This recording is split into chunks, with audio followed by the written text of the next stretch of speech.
Olá pessoal, bem-vindos de volta ao portal Humanilinks, nosso site que tem links das humanidades para resolver as dúvidas, revisar conteúdos e também fazer algumas questões para o vestibular. Certinho? Hoje vamos preparar algumas questões de história medieval e da passagem do medievo para a modernidade. Então vamos lá fazer isso. Essa é uma questão sobre Idade Média. A peste dizimou boa parte da população europeia, com efeito sobre o crescimento das cidades. O conhecimento médico da época não foi suficiente para conter a epidemia. Na cidade de Siena, Agnolo de Tura escreveu: As pessoas morriam a centenas, de dia e de noite. Em todas, eram jogadas em fossas cobertas com terra, e assim que essas fossas ficavam cheias, cavavam-se mais. E eu enterrei meus 5 filhos com minhas próprias mãos. E morreram tantos que todos achavam que era o fim do mundo. O testemunho de Agnolo de Tura, um sobrevivente da peste que assolou a Europa durante o século XIV, sugere que... Bom, vamos voltar numa questão. O que foi a tal da peste, também conhecida como peste negra? O nome certo, o nome mais correto seria peste bubônica. Ela foi uma doença que matou 1/3 da população da Europa. Imagina como é ter 1/3 da população massacrada por uma doença e não havia onde jogá-la. Mais ou menos como está nessa foto aqui que a gente vê aqui ao lado. Essa foto não, nessa figura, certo? Então o que esse testemunho fala? O flagelo da peste negra foi associado ao fim dos tempos? Vamos pular essa. B. A igreja buscou conter o medo da morte, disseminando o saber médico. Então, se a gente se lembrar, a igreja não é uma instituição que está preocupada com o saber médico. A igreja está mais preocupada com o seu saber teológico. No saber teológico, acabou-se ficando muito preso à leitura da Bíblia, à preocupação com o espírito e não à preocupação com as ciências. Portanto, essa alternativa pode ser considerada incorreta. Alternativa C. A impressão causada pelo número de mortes não foi tão forte, porque as vítimas eram poucas e identificáveis. 1/3 dos habitantes é pouco? Não. A peste bubônica foi uma das coisas mais críticas da Idade Média. Certo? Não pode esquecer disso. Alternativa D. Houve substancial queda demográfica? Sim. No período anterior à peste? Não. A população vinha crescendo, mas baixos índices de saneamento básico fizeram com que essa doença, a peste bubônica, se espalhasse de forma muito rápida, de forma muito calamitosa, levando muitas pessoas à morte.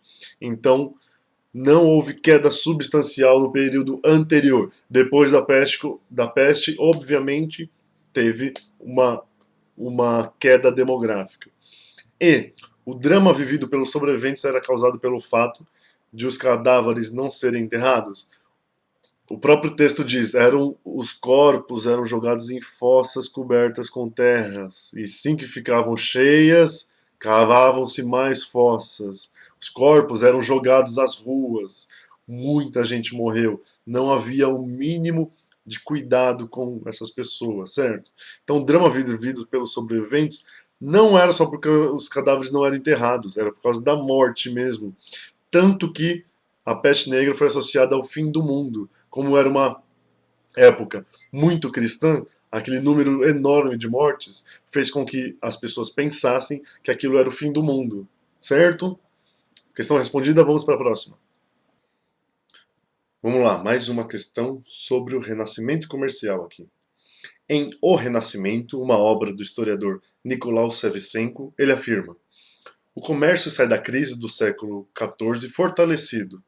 O mesmo ocorre com a atividade manufatureira, sobretudo aquela ligada à produção bélica, à construção naval e à produção de roupas e tecidos, nos quais tanto a Itália quanto Flandres se colocaram à frente das demais. As minas de metais nobres e comuns da Europa Central também são enormemente ativadas. Por tudo isso, muitos historiadores costumam tratar o século XV como um período de revolução comercial. Marcar aqui. Revolução Comercial. A Revolução Comercial se relaciona com, vamos ler as alternativas. A. As repercussões econômicas das viagens ultramarinas de descobrimento. Pode ser. Repercussões econômicas, viagens ultramarinas de descobrimento. As viagens ultramarinas foram usadas para buscar três coisas principais: matéria-prima, mercado consumidor e mão de obra. B. O crescimento populacional europeu, que tornava imperativa a descoberta de novas terras onde a população excedente pudesse ser instalada. Meio estranho a como as descobertas do ponto de vista europeu aconteceram por acaso. Não dá para falar ou associar uma coisa a outra. Como tinha bastante gente, a gente tem que buscar novas terras para deixar esse pessoal? Não, a gente não pode falar isso. C. Há uma mistura de idealismo religioso e espírito de aventura, em tudo semelhante àquela que levou à formação das cruzadas. Espera lá, a gente está falando de revolução comercial. Houve sim um paralelo com as cruzadas, por quê? Teve uma cruzada que foi uma cruzada chamada de cruzada burguesa, de abrir os caminhos até a Terra Santa, mas essa foi única, uma só. Do ponto de vista das cruzadas, elas foram mais para conseguir libertar a Terra Santa da mão dos mouros, certo? Então, a Revolução Comercial, ela influencia de fato esse espírito aventureiro, mas esse idealismo religioso não é tão presente e tão grande aqui, certo? Alternativa D. Os atos de navegação lançados por Oliver Cromwell. Não. O Oliver Cromwell, quando ele lança esses atos de navegação, ele quer exercer o controle sobre o comércio. A Inglaterra com o controle. O que são esses atos de navegação? Vamos lembrar. Esses atos de navegação foi a forma como o Cromwell fez com que a Inglaterra fosse a senhora do mar na Europa. Então todos os comércios ultramarinos teriam que ser controlados pela Inglaterra. Então isso não ajuda nessa revolução comercial. Pelo contrário, atrapalha e monopoliza. E a autossuficiência econômica lusitana e a produção de excedentes para exportação? Não. Se a gente lembrar bem, a manufatura lusitana, portuguesa, ela é muito atrasada nessa época ainda, certo? Então não tem uma autossuficiência econômica, pelo contrário, depende muito de várias pessoas ali, de várias pessoas não, de vários estados, de vários reinos. Então não dá para falar de uma autossuficiência econômica do reino de Portugal. Então a alternativa que mais chega perto aqui, a Revolução Comercial se relaciona com as repercussões econômicas das viagens ultramarinas de descobrimento. Essas viagens ultramarinas que foram, num primeiro passo, para buscar matéria-prima no Oriente, mas ao longo do seu desenvolvimento conseguiu descobrir e aportar em vários locais na África, na América e na Ásia também, certo? Não vamos esquecer disso. O descobrimento acontece por uma coisa essencial, que é um sistema econômico chamado mercantilismo, que está dentro dessa revolução comercial que acontece na Europa no fim da Idade Média. Tá certinho? Próximo. Então, gente, essa é uma questão rápida e simples, mas que concentra muito conteúdo.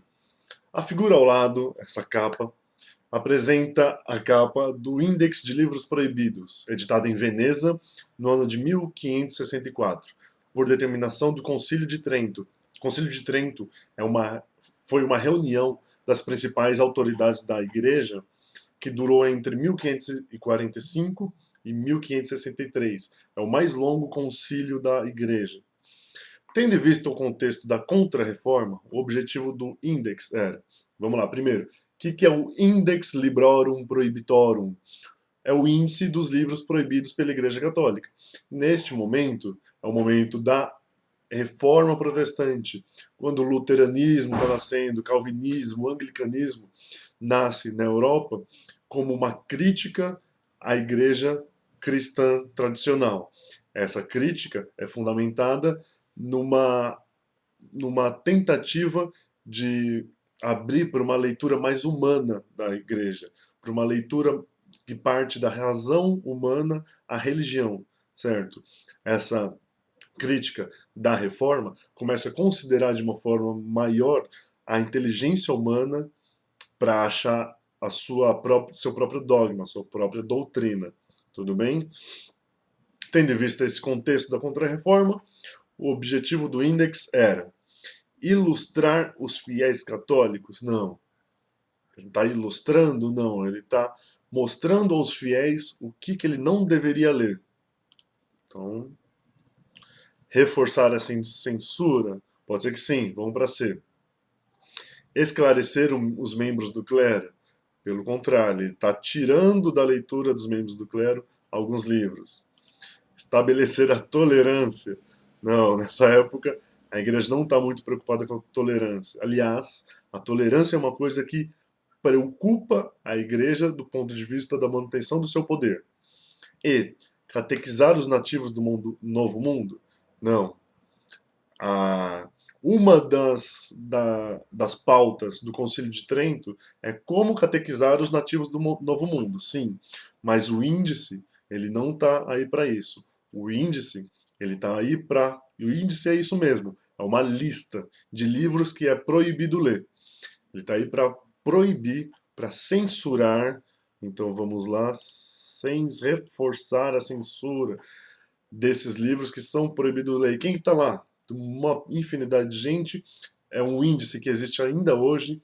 Então está lá Maquiavel, Calvino, Lutero e várias personalidades atuais também. Tudo bem?